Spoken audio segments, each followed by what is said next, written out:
Hello everyone, welcome back to Gent Watches, and today we are going to be watching Lycoris Recoil, episode 4. So, last episode was from memory, a great episode. Yeah, it was.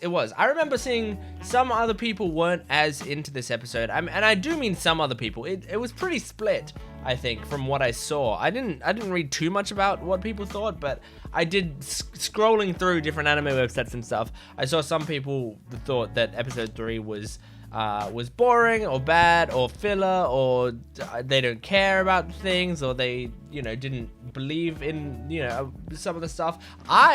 Watching episode 3, I mean, that was my favorite episode. I thought it was, I thought like Scooby-Doo. I thought the way that they essentially introduced these characters and had their previous relationships with the main characters, a lot of it was very implied on the relationships that they had and the way that they got along, and we got some drama. I think a lot of people don't like sort of interpersonal drama, especially when it comes to shows that are about shooting people with guns.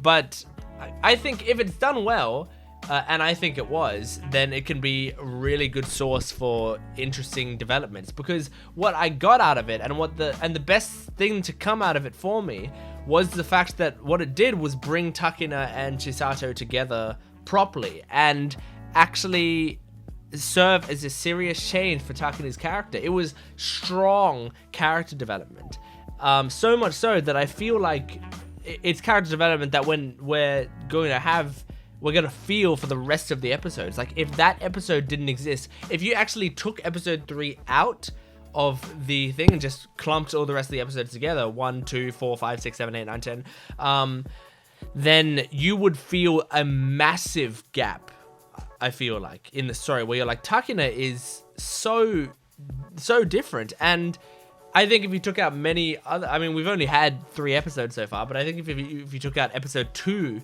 for example, you would be like, why is Kurumi there? But you wouldn't feel this massive gap. It would just feel like something was missing. But I feel like with episode 3, there would be a massive gap there, just because of how much I believe it will have changed Takina. But I guess we're going to see. I don't expect her to be smiley and happy and laughing around and joining in on all of Chisato's stuff. But I do think that she is going to feel different. And character development is a very interesting thing. A lot of people think that if someone ever still has any of the bad habits they had after going through the character development, then they're flanderizing the character, or that the characters, the characters being not being understood or being ruined, or is just one-dimensional or whatever. People can't get rid of all their flaws at once, generally. So if we do see Takina fall back into old habits, or not fully be able to blend with Chisato yet and such, that is how humans work. I try to think, a lot of the time when you think about this stuff, try to think about you in your own life, your own personal character development, how you have changed and how long it took you to change. It has taken me a long time to change a lot of my attitudes, and I'm still changing. I'm still hopefully improving every day. So try to think about that if you're thinking about character development stuff. Okay, let's get into Lycoris Recoil episode 4.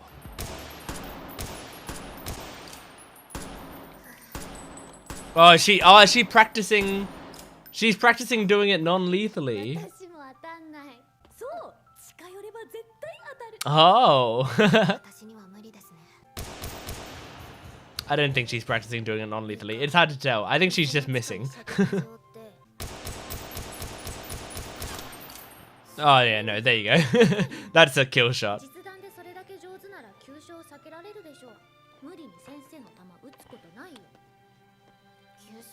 Oh, no, she was practicing with non-lethal stuff. Man, my brain is all over the place.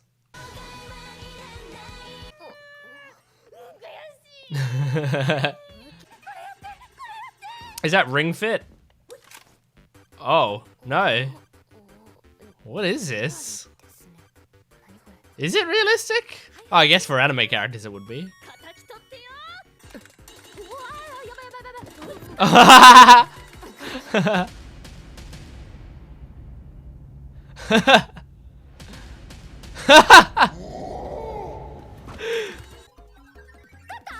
Winner, winner, chicken dinner.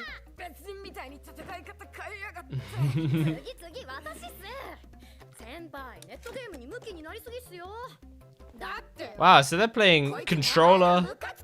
They're playing controller against like actual VR, full VR.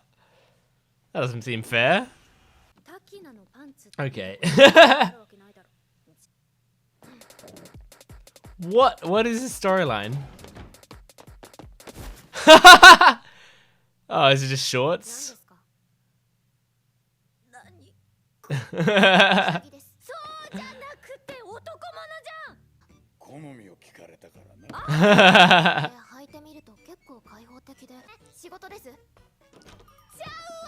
Yeah, they're going underwear shopping? Is that what this episode's about? I bet the people who last episode were like, this episode was useless. They're gonna be like, oh, this episode, this was worth it. No, just a regular t-shirt.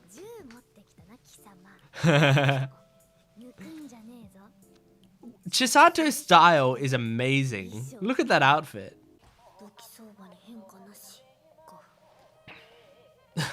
Oh my god. Oh my god.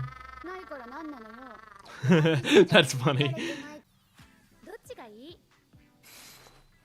Oh, that's cute. Wow. Nice.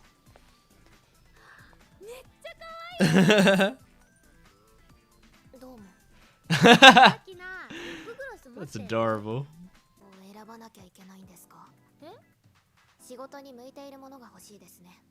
Yeah, she's purely function.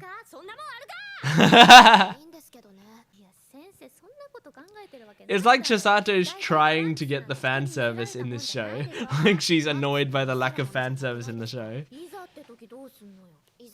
Not lack of fan service, but there's not enough fan service for her, rather. That's only fair. You literally pulled up her skirt. Hayaku! Why? That's interesting. I thought the whole purpose of this might have been for the fan service bits, but then they might as well have just shown that.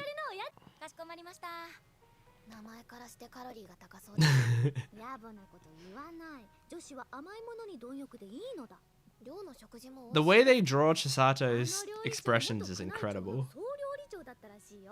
Not to mention her amazing voice acting, obviously.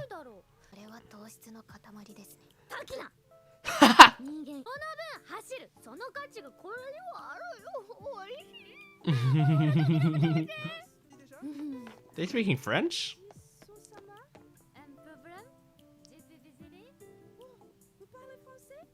Yeah, they are speaking French. I think she just went, oh, do you speak French? I think. I don't know much French. Any French. Only French I know is Fou de Fafa by Flight of the Conchords. Aww. See, there's character development. Being able to smile up at the sky. I mean, going, you know, underwear shopping at all is character development. Oh, wow.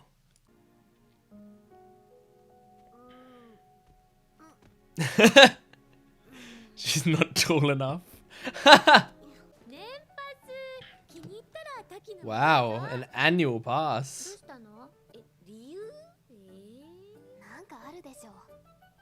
Aw, Takano was smiling. She's enjoying herself. Aw, she is. She's having a good time. In her own way.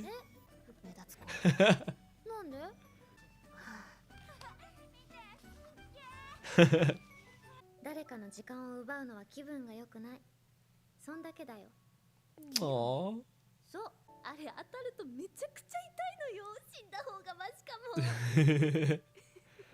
Aww.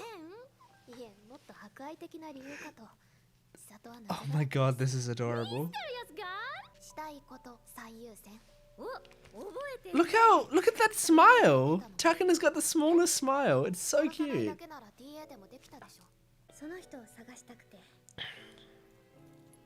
Oh. Oh, he has the same thing.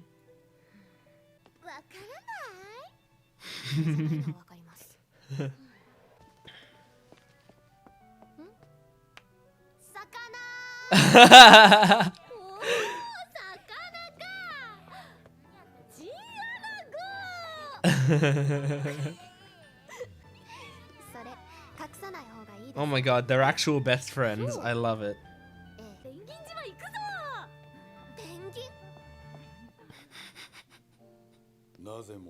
This episode's gonna make me cry.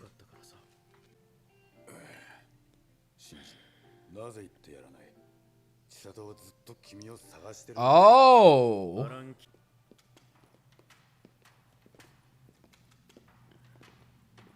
Okay, this looks like a terrorist plot happening here.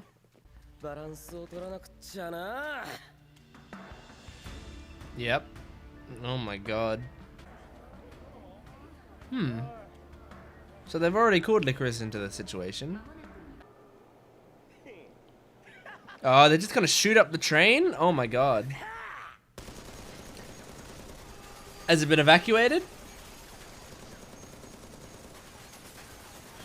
Well, surely there's still a driver in there, right?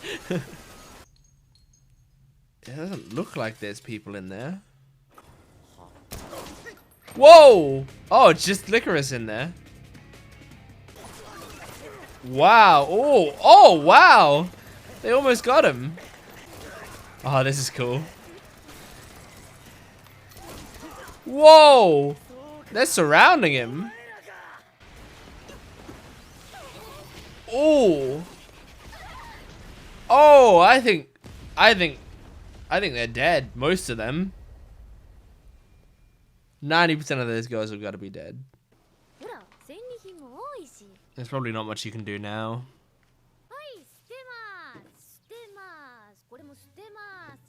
Is she trying it on? It's very comfortable, isn't it? Yeah. No, yeah, she's wearing... Aww.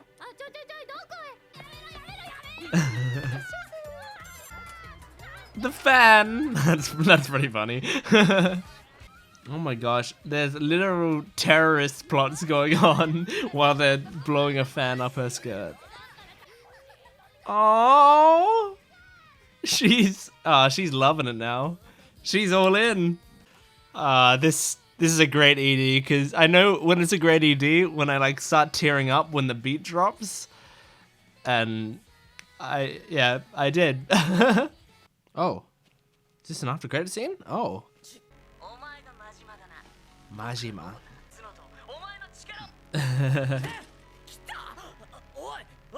Why did you give him a hang up button? Okay, I mean that ending scene. I mean, Majima seems like a, you know, the new villain of this show, or like a current villain, you know, maybe a short-term villain, maybe just for the next episode, maybe for a few episodes, I don't know. But seems cool.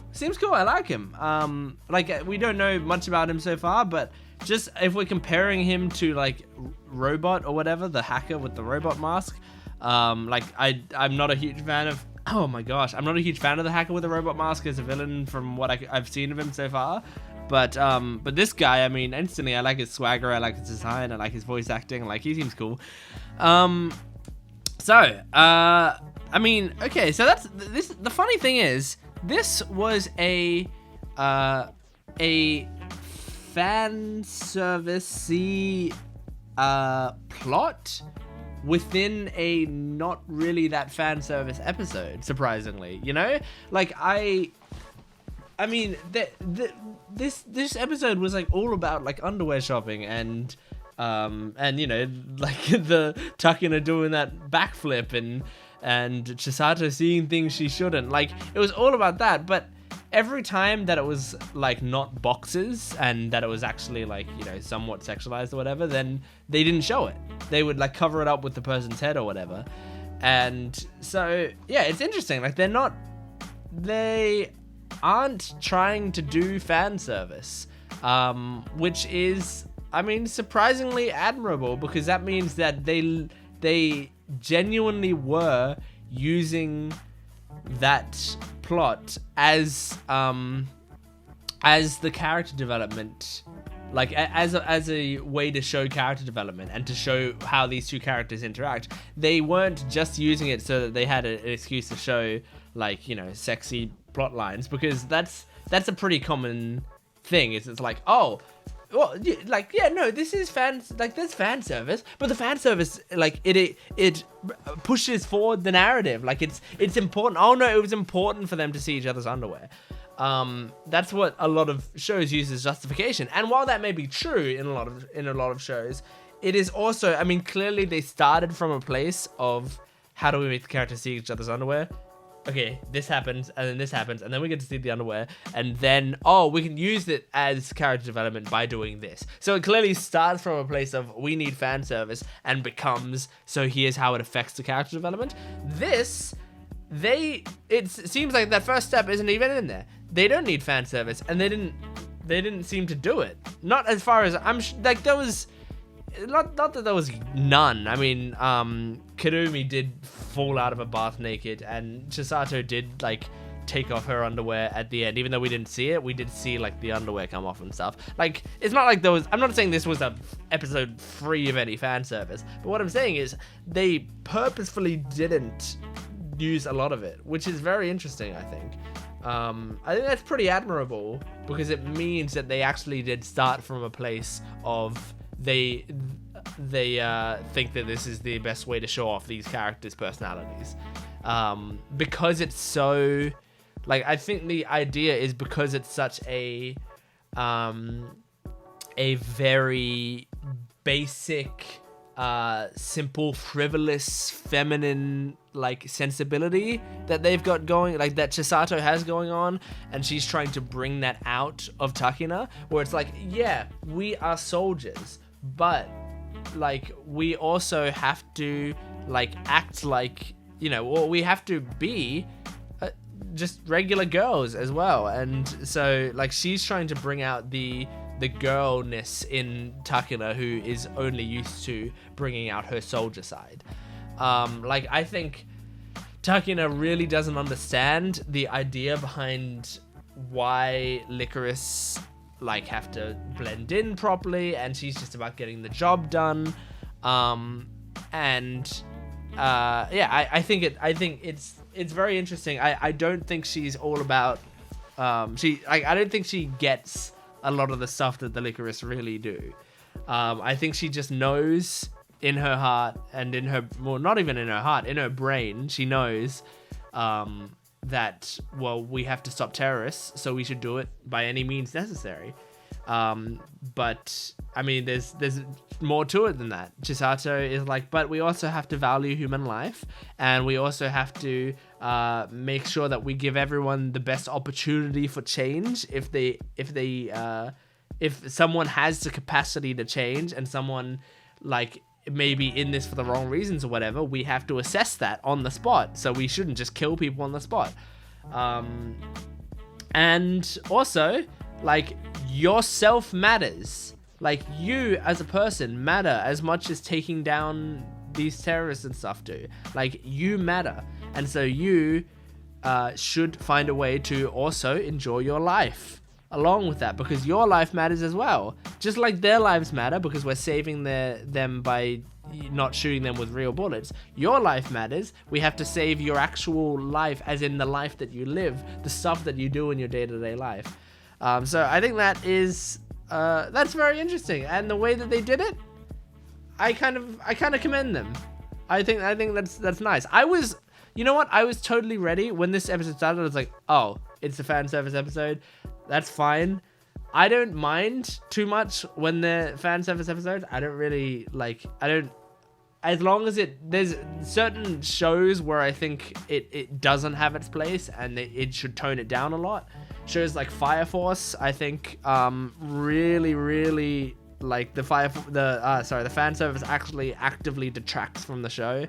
And shows like a certain Magical Index. I remember that show's fan service was kind of really annoying. But for the most part, when a show has fan service episodes or scenes, I'm just like, okay, yeah, great. But then you have stuff like My Dress Up Darling, where the fan service happens, and I'm like, I think this is adding to the show. I think I'm enjoying it more. Or stuff like Kill la Kill, where the fan service is the point of the show. So yeah. Anyway, that's it. I don't need to say anything more about the episode. There wasn't that much to explore. It was just a very cute episode. There were some important conversations there, and I think I apologize if sometimes during important conversations I'm just still flustered over how cute I find the conversation, even though they're having somewhat of a serious talk. I don't want that to be looked at as me misunderstanding the context of the conversation, because at one point they were discussing like why you don't kill people and all that sort of stuff, and important parts of Chisato's backstory, and like bits of like she said she doesn't want to take away people's time, like she doesn't want to take away their time on Earth. Very serious conversation. I still think during that conversation I was going like, oh, this is so cute, because it was cute, because the thing that was adorable about it was these two characters connecting with one another enough to be able to share serious moments. So yeah, if I doubt anyone would be bothered by me doing that, but in case people were, I did sort of like realize after the scene, I was like, people might misinterpret my reaction to that scene. So I just wanted to make sure that my bases are covered. So that was Lycoris Recoil, episode 4. If you enjoyed this video, please make sure to like, comment, and subscribe. All those things really help the channel grow. It is amazing for you guys to be here and watching this channel. So please make sure to join me on the channel for future videos, lots of future videos. But thank you for joining me. I will see you next time. Goodbye.